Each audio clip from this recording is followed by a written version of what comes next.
Shalom. This is Ron Warren with the Nuggets of the Torah. This week's teaching is the first parsha of Deuteronomy and the 44th parsha of the Torah, and is called Devarim, which means words. This parsha, it can also be called Rut, and Revival. In Deuteronomy chapter 1 verse 3 and 5 verse 6, it reads, "Now it came to pass in the 40th year, in the 11th month of the first day of the month, that Moses spoke to the children of Israel concerning to all that the Lord had given as commandments to them." And then going to verse 5 and 6, Moses began to explain this law, saying, "The Lord our God spoke to us at Horeb, saying, You have dwelt long enough at this mountain." The first stage we're going to talk about is the word rut. The enemy that is confronting the body of the Messiah today is when a routine becomes Lord in the congregation's life. Anyone can predict what will take place in the next week's service. And it's where nobody expects anything special from God. And if this happens, you are in a rut. The routine dictates. You can tell not only what has happened next week or what the next month will be, or if events do not change, what will take place next year. You have arrived at a point where what has been determines what is, and what is determines what will be. Now, this does not take place all at once. It happens in progressive stages. Too many are caught up in the routine and repetition without feeling, without understanding, without wonder, and with no happy surprises or expectations. And one step further is called a rut, which is enslavement to the custom. A rut has been characterized as a grave with both ends kicked out. The second stage you will move into is called rut. Now, this is best illustrated when the attitude of a non-expectationism takes over and spiritual rigidity sets in. This is the failure to visualize anything better or an absence of passion for improvement. This progression is very easy to happen. It can even happen when you are trying to add more people for your purpose. But to what end? If it's for more people to come and repeat the routine without feeling, meaning, wonder, or surprise? What is the answer? Is it in changing the routine? No. The congregation comprises of people. And whatever the people they are in the kind of a congregation it is, no worse, no better, no wiser, no holier, and no more worshipful. To improve the congregation, you must begin with individuals. You know, Moses says that it was an 11-day journey to Mount Sinai, and they had been at it for 40 years. The condition that caused this seemed to have an inward and an outward manifestation. There are 5 hindrances for a person to move on.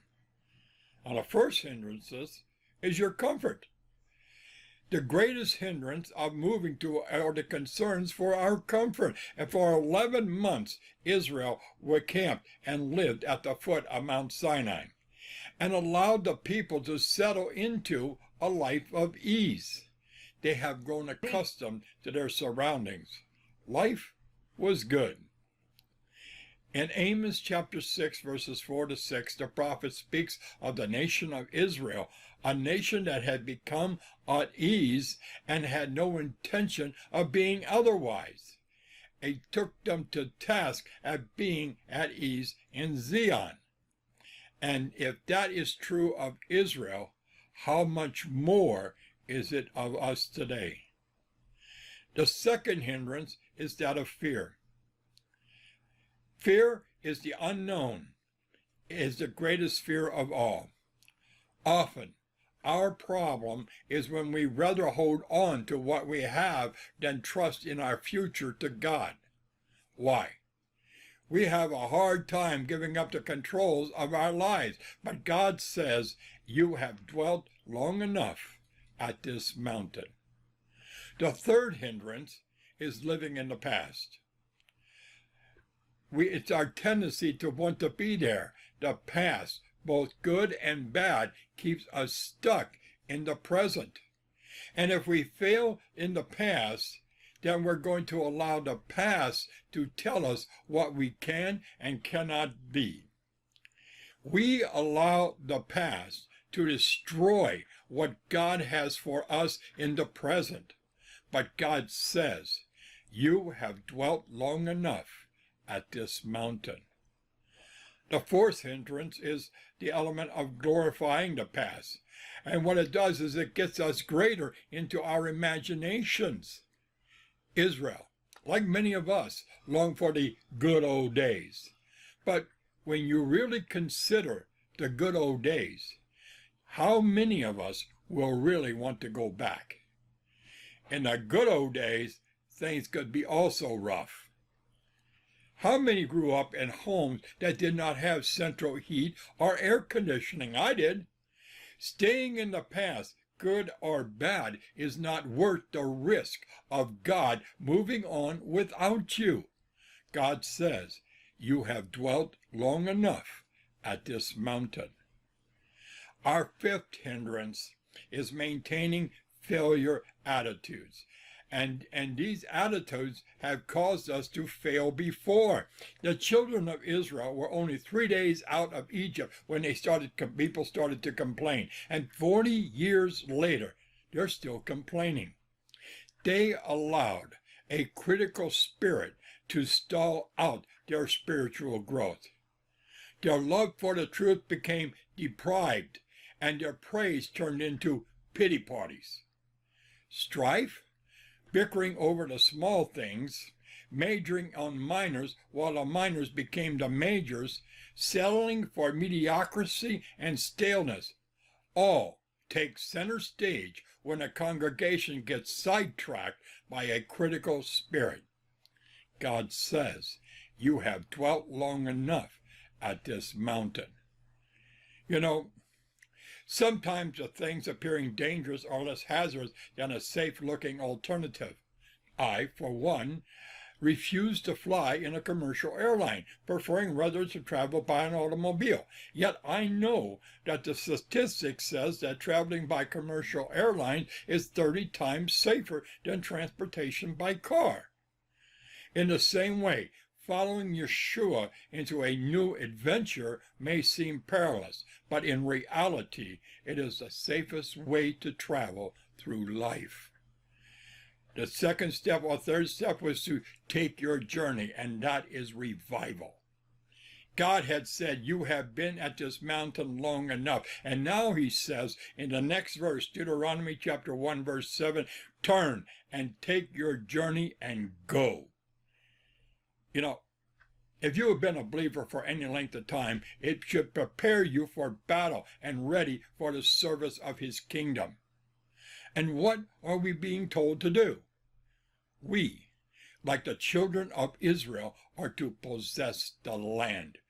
We are to be actively pursuing the mission that the Messiah left for us to do, to reach a lost and dying community for him. What is the problem? You know, in Ephesians chapter 5, verse 14, the Apostle Paul says, therefore, he says, awake, you who are asleep, rise from the dead, and the Messiah will give you light. This message was not for an unbelieving audience, nor was it a message for sinners. It was for believers, and not only was it a message for any congregation, but Paul wrote it to one of the best congregations in the Brit Hadashah, the church at Ephesus. Our problem is that we've gone to sleep on the job. Now, when you're suddenly awakened, it can be very surprising. How many times have you gone to sleep extremely tired and the alarm clock goes off and you are startled and you think, it can't be morning? You know, it can also be confusing. Have you ever stopped to eat on a trip, and when you restarted, went the wrong direction, the way you just came? It can be a little upsetting to realize that you've gone the wrong way, but being awakened suddenly can also be shaming if we went to sleep in a place or a time when God is telling you you have been at this mountain long enough. It is time for you to move. Shalom. Until next week's episode of the Nuggets of the Torah. And if this teaching has been a blessing to you, consider subscribing to this YouTube channel.